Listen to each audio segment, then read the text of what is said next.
know you feel like you're not ready to present it the way you want to put it together and how it's looking, but trust him. And I'm only saying when he says go. All right. Let's not get ahead of God, because sometimes we are not ready. Right. But I am talking about in the instance where God is saying go, and we begin to start to put stuff together and feel like, okay, let me add. Right. Do not add, just like we don't want to add or take away from his word. Don't add or take away from whatever that next step is God is telling you to do, how he's telling you to do it, and where he's telling you to do it from. Welcome to Storytime with Sirece.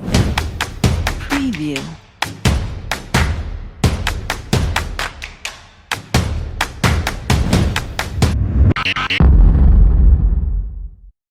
And now, let's all welcome your host, Sirece Thomas. Hey guys, welcome back. Oh my goodness.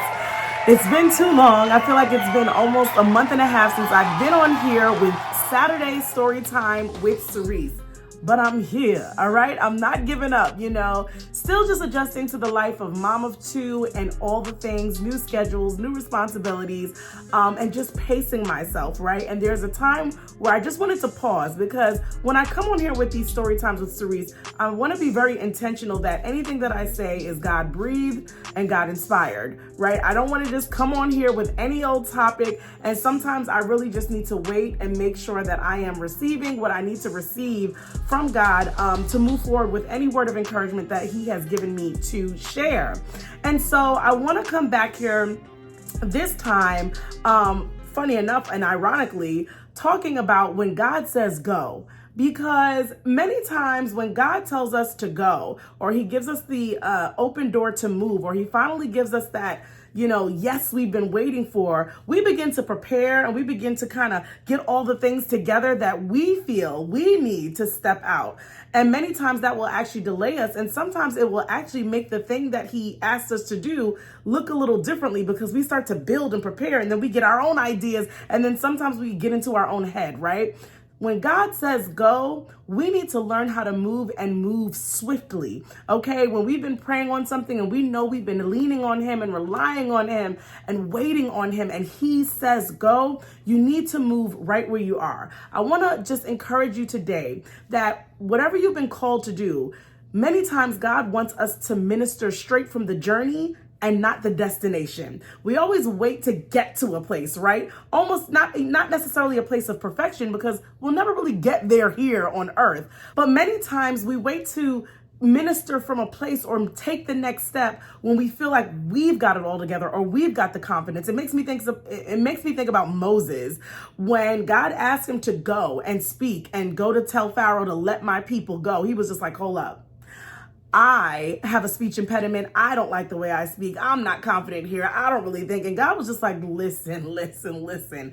I asked you to do this for a reason right where you are. I didn't ask you to go take any courses or practice what you're going to say, think about it, pray about it. I am sending you. So somebody, whoever needs to hear that, I need you to be encouraged to go right where you are, not what you need, what you feel you need to present, but the way God wants to present you at a certain time in a certain way is because it is purpose, right? He wants to present you exactly how you are. Now, in that presentation, God will continue to refine us and grow us and mature us. It doesn't mean, okay, well, God, I'm gonna just step out here and that's just what it is. No, we want to be open to growth and everything that comes with that next step, but don't delay based on the fact that you feel your presentation isn't good enough for you.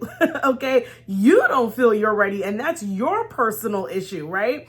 But God is saying, I want you right where you are, because many times he asks us to boast in our weaknesses, because it is there where his strength is made perfect. This is where he gets the glory, right? Because we can't turn around and say, wow, look what I did. No, because we turn around and say, I don't even know how people receive me, because in my head, I felt like I was looking crazy, or I could have did this, or when I watched this back or looked at it or after, and I didn't feel like it was all that, but wow, look what God did with that, right? He wants to get the glory in everything that we put out there. So I want to encourage you to stop trying to build and get everything ready for the next step, because he's giving you the go. move with where you are, how you are, because there's so much more purpose in relying on God as you move versus getting yourself together and feel like you're ready or you've arrived, because he's not looking for that. So be encouraged to minister from the place of the journey, because that is so much more inspiring many times to people, because we are all on a journey in different ways, different levels. God is meeting everybody where they are, but some people just need to hear from somebody else that's on a journey. Believe it or not, it's actually sometimes harder and more discouraging in some cases to hear from somebody who's arrived at this place that you are attaining to be in whatever area or category we're talking about. There's various ones. It could be anything from mental health to weight loss to something physical to financial stability to opening that business. There are so many people speaking from a place of I've arrived, but God is like, I want to use somebody that's in the journey, that is still relying on me, that is still crying and praying at night and believing for me. It's like when he spoke to Sarah and he's like, okay, you are going to bear a child. And she's like, what? Like, just imagine how many women are inspired by her story, not after she gave birth, but when she received that word and believed with faith that she would bear a child at the age that she would. Like, in the journey, Moses, Abraham, and so many of these Bible stories that we hear, remember, a lot of them are coming from a place of such imperfection, so many faults. They are not from